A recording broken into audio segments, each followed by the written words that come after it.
this will be a perfect way to transition into our second film discussion, another 25th anniversary of this film.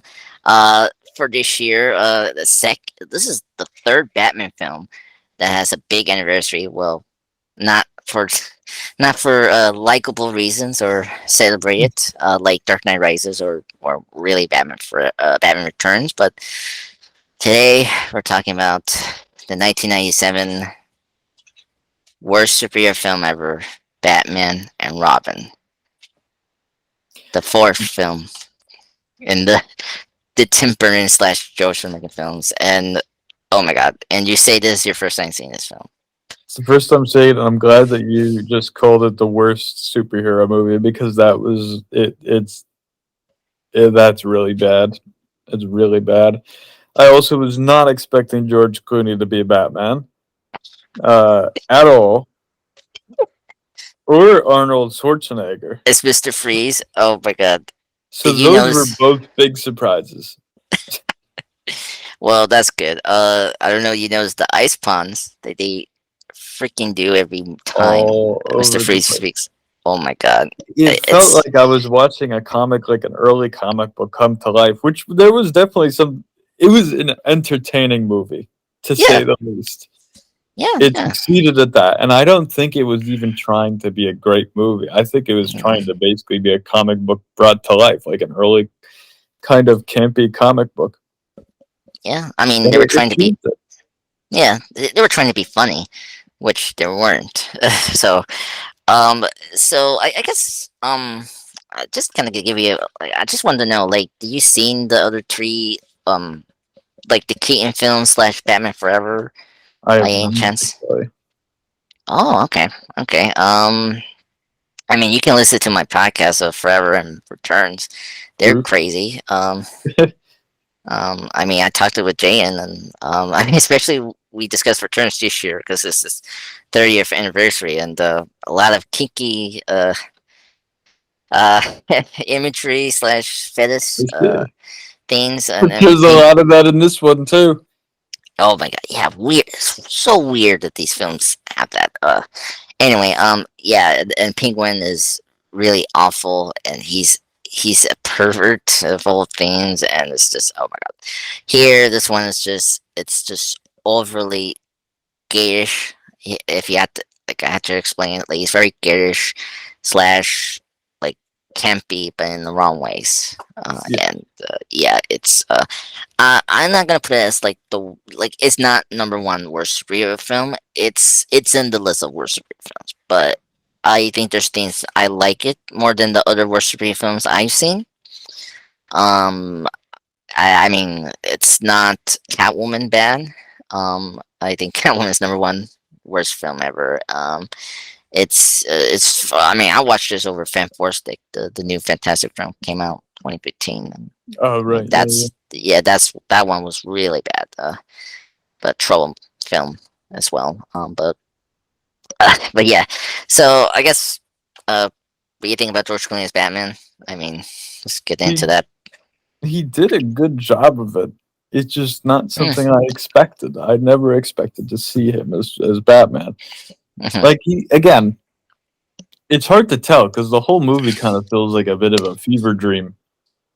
Uh, Yeah, it you know, is. so would he have been good as Batman in the Dark Knight series? Absolutely not. He would have been horrible. Oh, You know, really? Okay.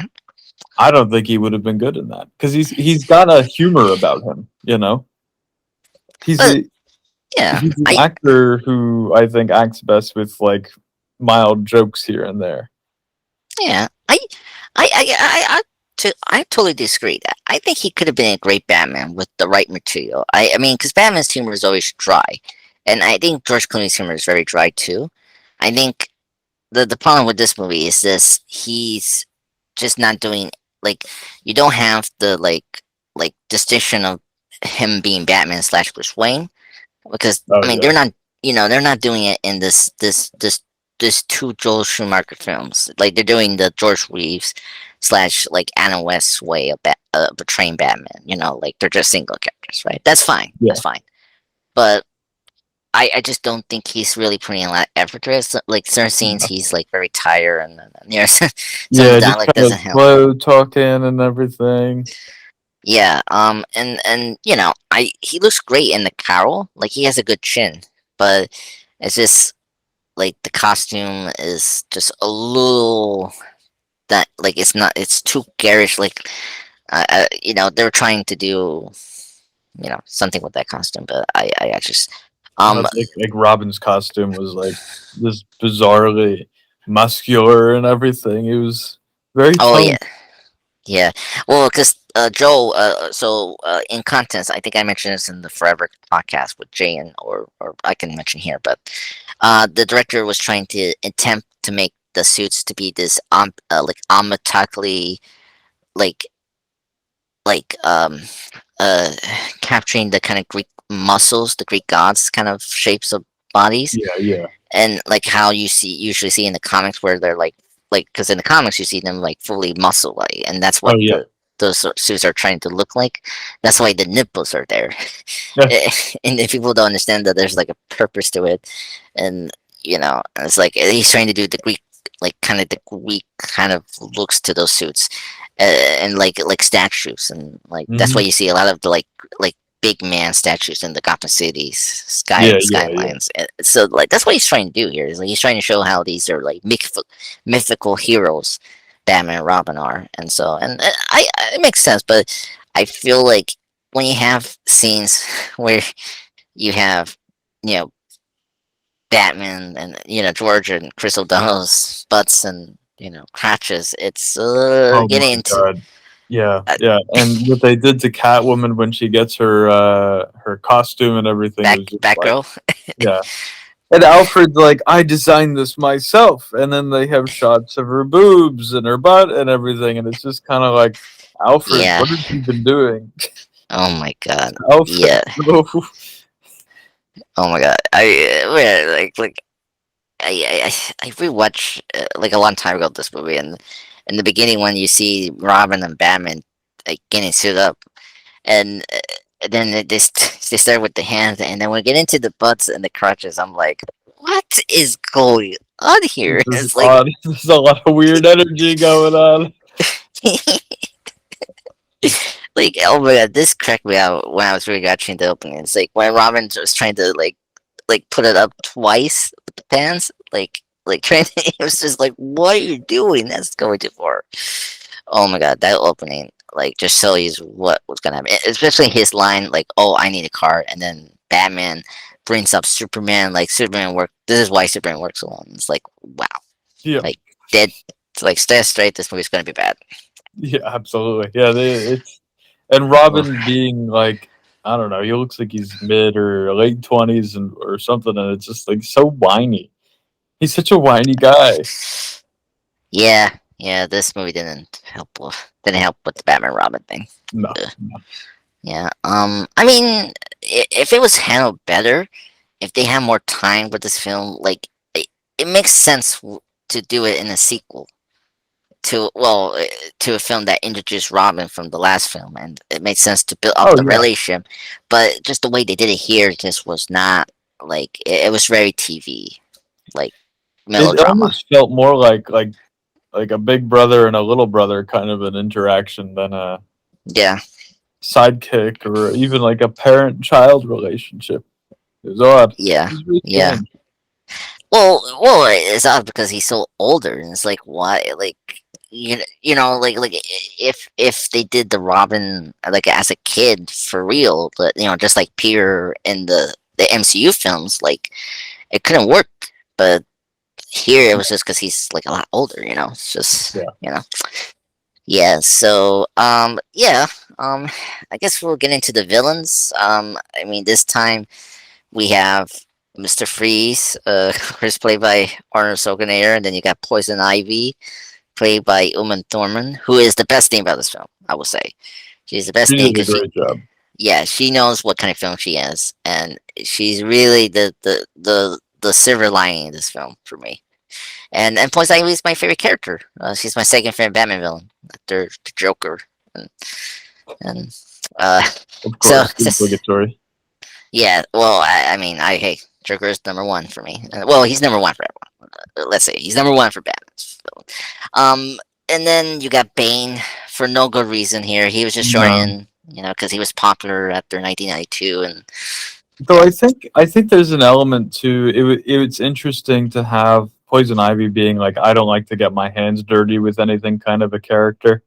Mm, So I think Bane just like having someone and Bane just happened to fill that role, uh, like doing all of the dirty work for her made sense and really kind of amplified Uma Thurman like rendition of Poison Ivy there. yeah. I think it Um, did a nice job. yeah. I will give. This is something I don't like about recent superhero films. I mean, they're getting too accurate things. I do miss having these very outlandish but like comic accurate supervillain costumes, and her one Yeah, that we see when we introduce her, like that's actually from the comics. Her first costume is here, and the Bane costume is like his mask is from the comics, and it's like I don't know when we're gonna get those costumes. I don't know if you will, because I don't think people look at them the same way anymore. Yeah, I blame the Dark Knight trilogy. They just made this like awful Made attempt. everything dark Yeah, and and it's like, modern. yeah, yeah. It's just really awful.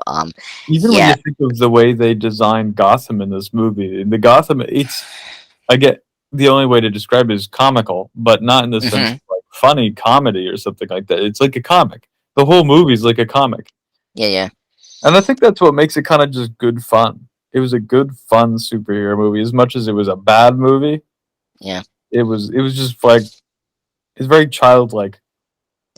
yeah. Well, and I mean, it's just the production side in this film is wonderful. Like, this is something like I will give a positive for this film is the production side, the effects slash score is top notch in this film. Like, it's like everyone is putting effort to make this film look polished. This looks way better than Forever. Like Forever looks good, but here is more polished than Forever's. Like Gotham City slash everything about Batman stuff, gadgets and Batmobile in general, it's just top notch. But you do see like some glimpse of rushing because this film was rushed into production after Forever. This came out in '97, where previously the sequels always had a 3-year gap in terms of production to get the films. And here, this is a great example of not to rush a sequel. Like this because Warner Brothers want to capitalize the success of Batman Forever in 1995, and they rushed to make a sequel. And this is why Batman Forever, or I mean, Batman Robin is the worst superhero film. You rush into this not having a proper, just thoughtful through of your screenplay and where you want to do with the characters, and you just jam pack everything in this film. And then you get the worst package ever, and then it's just you see it, despite how top notch the designs of Gotham City looks, and the costumes look pretty good, and uh, it's just you cannot do that, and that's why the franchise stopped until we got the Dark Knight trilogy in 2005. Hmm. But we learn better after Blade and X-Men and Spider-Man, and we yeah then we know what we need to do. Here it's just like a good example of what was the word, capitalism as his worst moment. you know Oh yes, yeah, so but yeah, yeah, yeah, at least this, like, when we're talking about sequels, at least this sequel, to me, it made it fun. Like, it was yeah, funny. yeah, Uh, Lost World, not as funny. Again, it was the rush yeah, thing. But the yeah. one of the big critiques I have about Batman and Robin was Batwoman. Oh The yeah, movie would have been completely the same if she wasn't there. yeah. I agree. Completely the same. The only thing would be that like, there wouldn't have been a reason for Alfred dying. Like they wouldn't. It would have just been a purely sad thing. Yeah. Like you could still work it out so that he's sick and dying or something like that. I still don't understand how that and Batwoman is relevant to anything else that happens in this movie.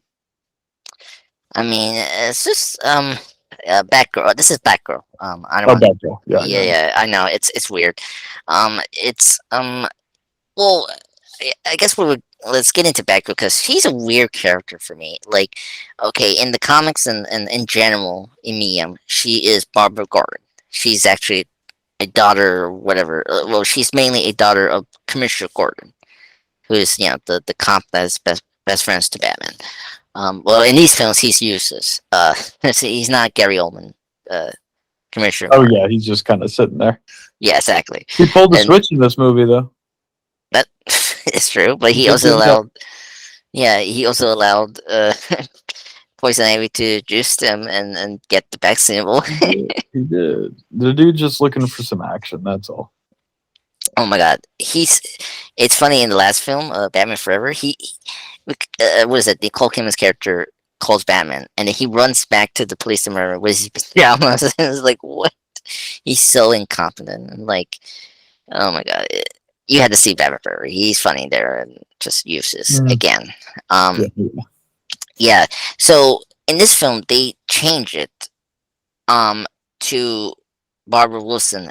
She's like a niece to Alfred. I don't mind the change here, but if you're going to do that, um, you, I think I don't mind that, but because we got so many things going on in this film, it does feel real off that we have to make her back over here. I think you should have done was to keep her just being herself in this film, and then if this film was successful, which it didn't, the third Joel film of Batman couldn't actually Would make have her be been. back, be Batgirl, yeah, be a Batwoman, you know? Right, right, right. 100%. I absolutely agree. But she also, even as herself, didn't really do anything. Yeah, I mean, she's just there, like she has the same sort of role with Robin, like the last film. Like she's very rebellious. Like I guess she's trying to help her uncle to get out of this like butler thing, So she's doing this like couple gigs of money, all that. Like I don't know. It's very just like So whatever. they're trying to give Alfred some depth, but then I feel like they Yeah. don't go anywhere with it. Well, and it's just like you don't know the character as well.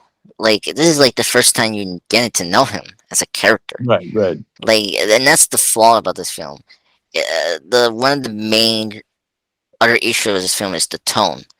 You have this very like cartoonish, campy comic book feel film, and then it's trying to be ultra serious and like trying to have some depth to like what's going on with Alfred and all that, which completely jars the whole picture of this film, and it's like it doesn't go with that.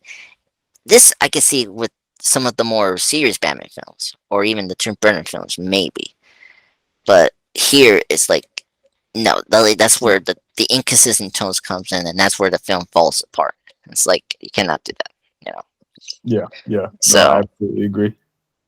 and then conveniently he gets cured from freaking Mr. Freeze like ice thing, Here, and it's like take these. Put them in. Talk to me in the morning. yeah, and then he now finds out that that's the cure for Nora. He had that under her nose. How the heck he didn't know that? Just coincidence. Yes, like coincidence. Worst movie ever. Yes. Um. Yeah. Yeah. Batgirl is so unnecessary here. But the same thing with Bane. Like Bane is unnecessary here. Like this is the guy who breaks Batman's back in the comics back in 1992 during that decade. And well, of course, we're gonna see that in the third, Nolan Batman film with Christian Bale. But here, he's just completely pointless. He's just a henchman to Poison Yeah. Ivy, and it's like he's more than that. And that's the other, like, how do you say, chronicle sin of a superhero film. It's like you cannot jam too many villains. Like this is why Spider-Man 3 doesn't work. This is why Amazing Spider-Man 2 doesn't work. Mm-hmm. Um, I mean, this is also the issue with the the previous Batman films going on with returns and Batman Forever with Penguin, Catwoman. I mean, that's fine there. Just do But one, if at most two. yeah, do You one know. or like like make like try to do it like in terms of Black Panther. I don't know if you've seen that film, the first one, where Killmonger was the main villain, and then Andy Serkis character, Claw, he was just the pawn of Killmonger's plan. Like, okay, that makes sense. Same thing with Batman Begins. Scarecrow was just the pawn for Ra's al Ghul's plan, where Ra's was the main villain for that film.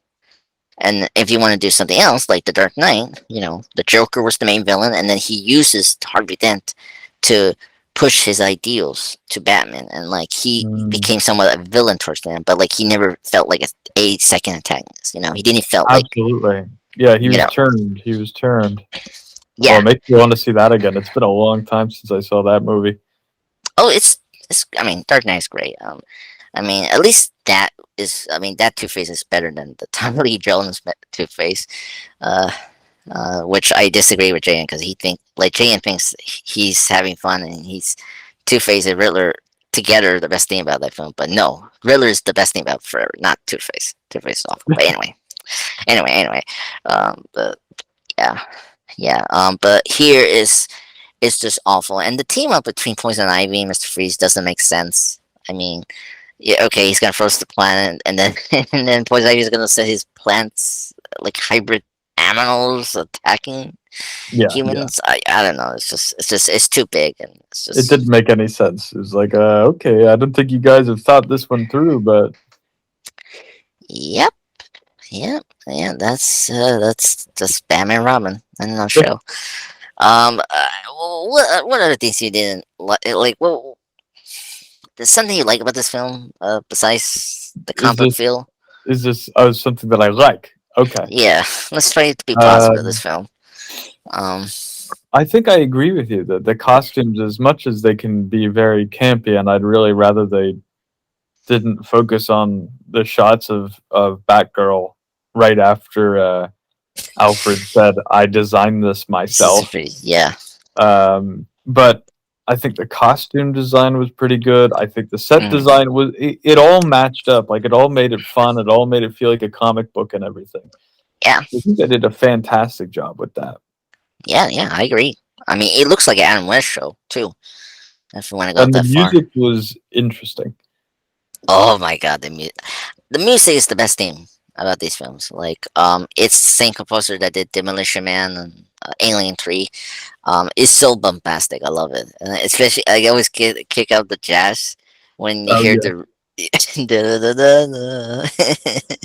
and it fits. It fits Yeah, it, which is what's nice about it. You know. yeah, So exactly.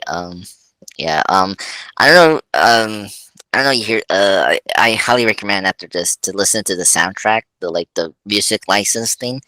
Uh, so like a funny meme, the soundtrack of Batman Robin is the better thing over the film because the music is much better than this film, and you have to listen. mhm. Like, yeah, the music here is also great. The license is top notch. It's definitely better than Forever, I'll say. But yeah, I mean, it's mid 90s music. I mean, this heads up. This guy is awful. Thank goodness. Hopefully, he's in trial right now. Aaron Kelly has a song here called Gotham City. Oh Um, yes, yes, yeah, so it's a great song, but I don't like the artist. So understandable. yeah, Good. so let me Good. let me address that. Um, but this is I don't know. You've seen the Watchmen trailer with I have not. the Smashing Pumpkins song. The song "The End" is the beginning, and "The End" is the beginning song is a really great one. It's you hear it towards the end of the of the movie. I don't know. I think it's right. It's before the Arden Kelly song you hear when we get Okay. to it. So it's the first licensing we hear, and it's great. Yeah. Cool. Uh.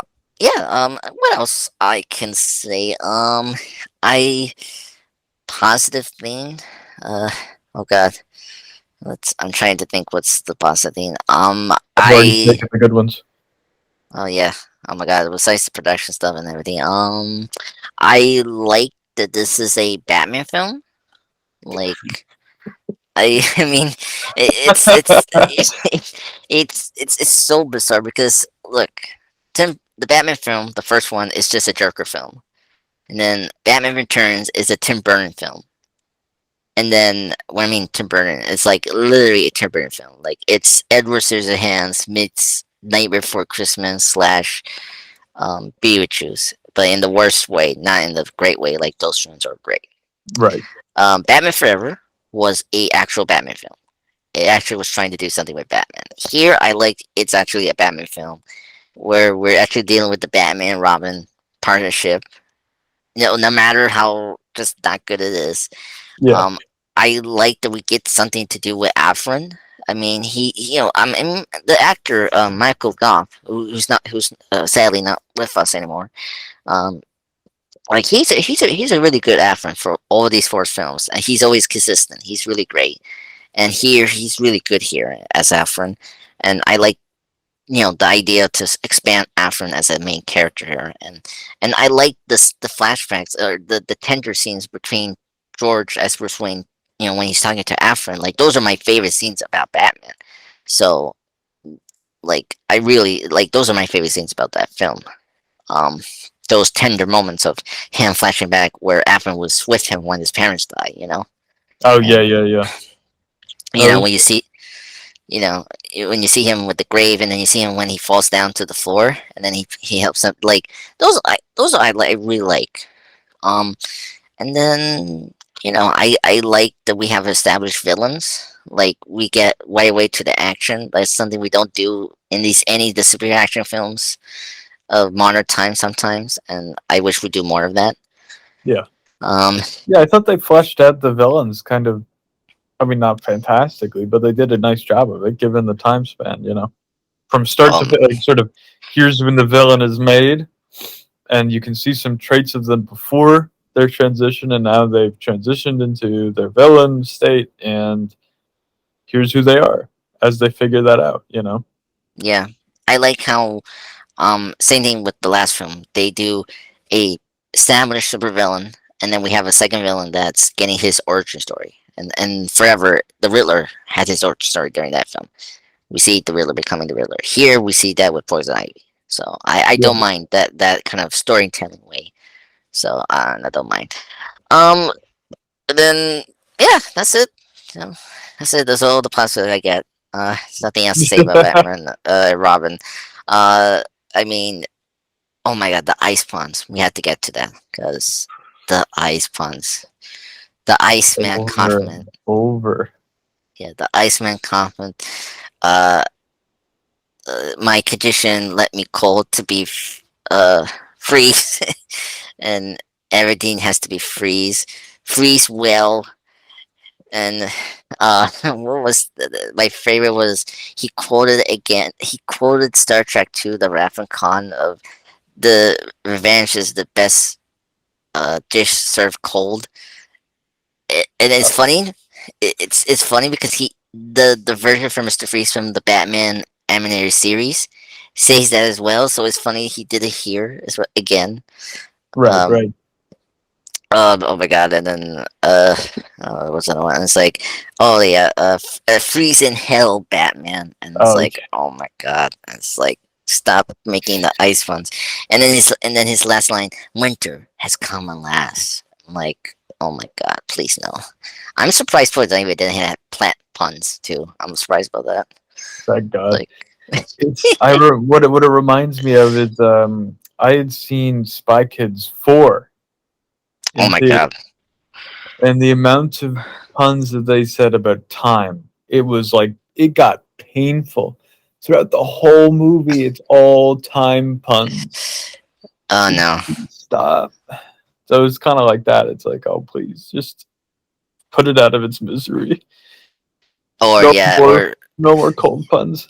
yeah, please no. Or like sometimes when we have these like very inspirational movies that trying to force so hard the messages like Avatar with its environmental messages, like please, I get it. I get it. The forest is important. don't burn it down. I get it. I don't need you to repeat it. Well, there's a way to deliver your message without it being heavy-handed, you know? And I Yeah, think that's yeah, where the skill and story writing comes in, is, like, bringing that message across without, like, having to necessarily prop up billboards saying it, you know? yeah. That's true. That's why I like the sequel because they actually handled that better. Yeah, But good. they talk more about family and how to stick together, and then it actually was not annoying because it was effective, and I actually care. Uh, and then it's funny because we're talking about ice puns, and they're not even grammatical at all for this whole film because it's just Arnold's one-liners. It's just one-liners. It's like, Mhm. oh my god. It's like, He barely has, like, a piece of cohesive dialogue throughout the whole thing. well, he does. When he talks to Poison Ivy, and it's like he has this long dialogue of like, "Oh, I need my diamonds," and blah blah blah, and it's like, Yeah, wow, that's the he's one thing. yeah, and it's awful. It's like weird for me, but My but diamonds. yeah, my diamonds. Oh my god. Ugh.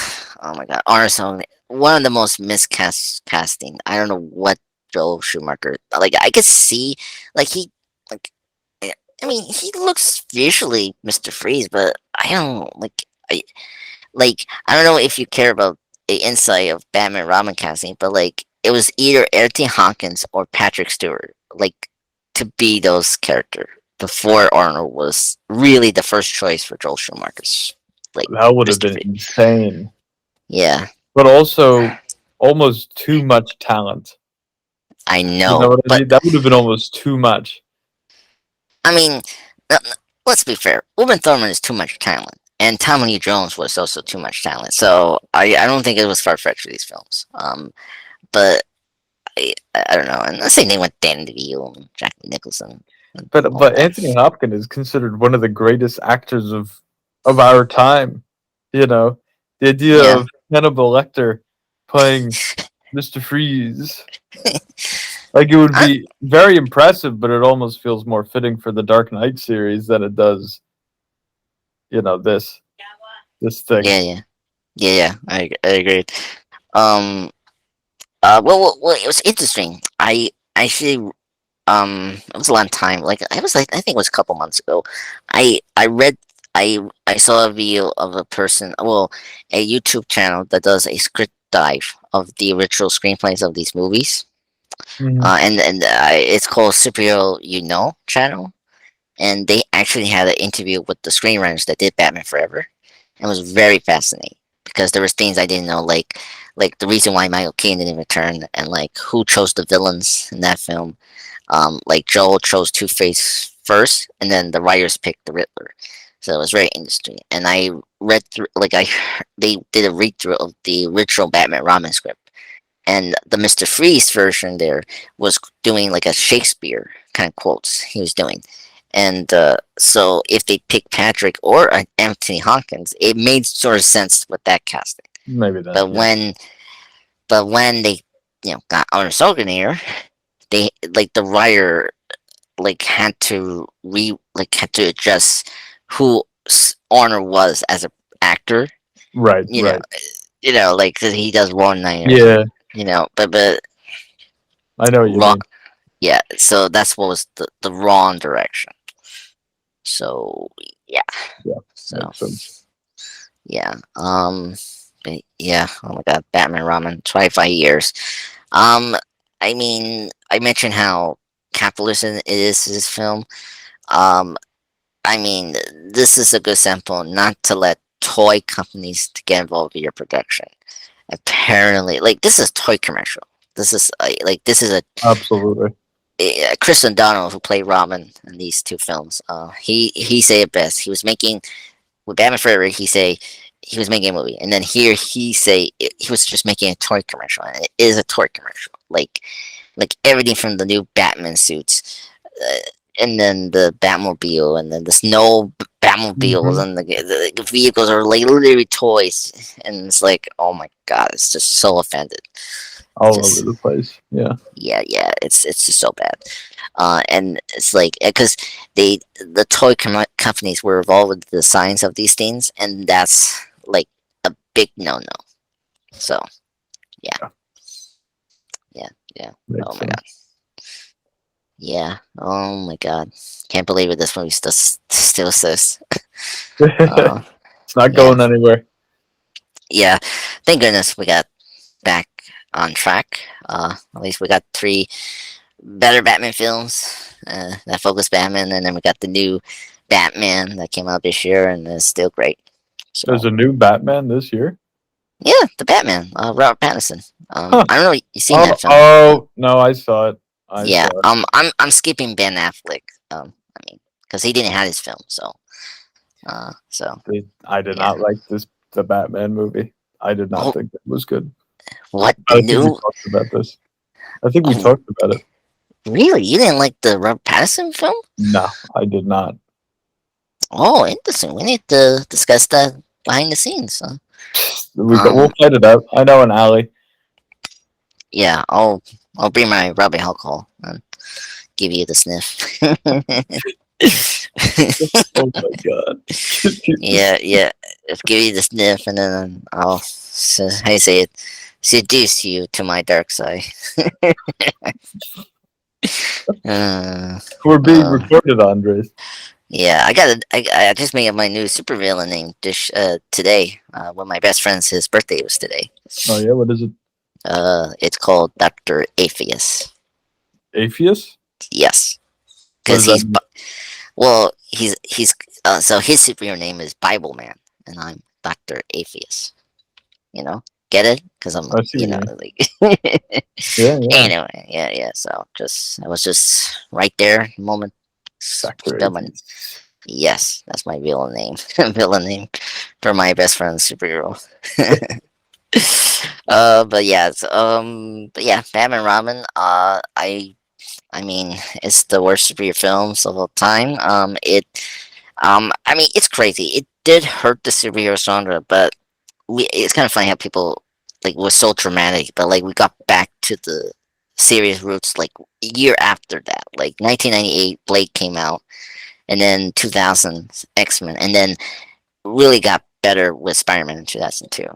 Oh yeah. Um, uh, and this year is his 20th anniversary of Spider-Man. So, which I had discussion that we will in the Marvel Plus talk. You can check that out, and this channel as well. I did an expert here as well. And, Andrea's pop culture channel presents. So yeah. But it didn't hurt the superhero genre. It was just we were getting bad movies. It just technology wasn't had too far to adapt some of these characters with their powers and all that. So but we got better after that movie. So yeah, yeah, Yep. yeah. So anything else to say, Will? John, whatever your Excuse name me. is. Yeah, John, Will, Dark Lady. No, I Uh, think we pretty much covered everything. all right, that's good. Because there's nothing else to say about Batman Robin. It's awful. It's not the worst. It's the worst superhero film, but it's not the top worst superhero films for me. Yeah. So yeah. But thank you, John, for joining me today for this special Christmas, hangout slash discussion before Christmas week. Of course, anytime. Thanks for having me. Yeah, yeah. And of course, me and John will be back soon and for another big and bizarre podcast. So, You never know. yeah, you don't know. Goodbye, everyone. Good night. And Merry Christmas, everyone. And Happy New Year's.